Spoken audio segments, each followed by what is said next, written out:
Um, I think it's quite ironic that when we speak of the unpredictability and the uncertainty in the Korean Peninsula right now, we attribute this not to the leader, Kim Jong-un, which we have been talking about for decades already. It's always unpredictable because of the perceived irrationality of the North Korean regime, the generations, the three generations, but because of the US. So in many presentations, we are now hearing about the uncertainty arising from what US actions will be. What kind of position will the Trump government take? How will, and there are many factors involved here. Of course, it's not just US role in the Korean Peninsula in the past, but US-China relations. How much influence will Trump even have in trying to persuade China to play a more constructive role than it has already played at? So I think this is something that we would like to learn more about, the impact of perceptions, perhaps in South Korea, especially if we are moving towards a more left-oriented government that in the past we know has also differed in their own positions vis-a-vis North Korea. Among all players, it's probably only China that may have still some influence over the behavior of the North Korean regime. And therefore, there's much pressure on China to play the role of a responsible great power.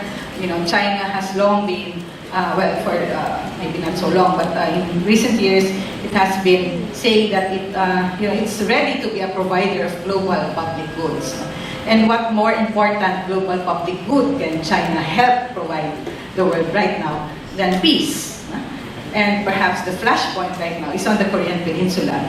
So if, from China's perspective, if you can find a solution, or at least make some progress with North Korea's actions through China's own influence, then it will be able to establish its credentials as a provider of global public good. On the other hand, we see from the presentation that China has not really been that forthcoming.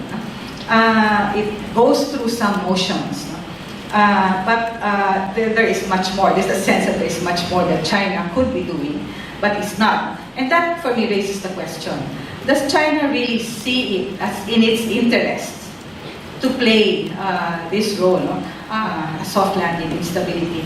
China's own security threat perceptions are also entangled with North Korea. If you have a collapse of the North Korean regime, then the most likely scenario is a US-friendly neighbor. I mean, perhaps a unified Korean on South Korean terms, possibly with continuing military presence of the United States. And that doesn't enhance China's security. So I wonder if in the long term, now that, especially most recent news, US and China have been talking about the North Korean situation.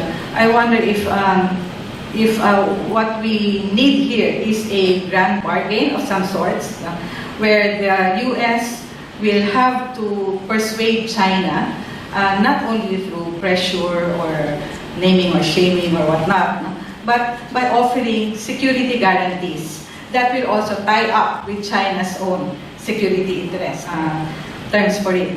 But the THAAD missile system has led China to put so much pressure on South Korea. Economic sanctions, are refusing the entry of cultural goods, from Hallyu and whatnot. But certainly the impact on the Korean public is, people are starting to question, is China really a friend? Because the issues, the kind of pressure that China has been putting to bear on South Korea, according to analysts and observers, this is not, and public sentiments coming from South Korea, this is no longer just about foreign policy or about solutions to the Korean security concerns, but already an indication of how a dominant, we used to talk of China as a rising power, now China as a dominant power, pushing its weight around. telling the neighbors that this is how you should behave, that these are your options, that these things that are not in China's interest should, not even be considered. So part of that also is that South Korea is economically dependent, quite dependent on China, not interdependent with China. So there will be a lot of costs for South Korea also if there should be, sudden shifts in policy. Philippines also has seen. You were speaking of the recent, the removal of the president as the finest moment for South Korea. The Filipinos also thought for a while that in the mid-80s, when we overthrew the Marcos dictatorship, similarly through people power, peaceful overthrow of a corrupt government, that was also our finest moment. And in fact, it sparked what is now known as the third wave of democracy. People power in the Philippines. I guess the point is there are similar experiences in the past, maybe lessons to be learned from each other, but also that we are being part of this Asian region. We also face similar problems of how to deal with corruption and so on. So governance issues, and there are quite a volume of literature comparing Philippines and Korean experiences.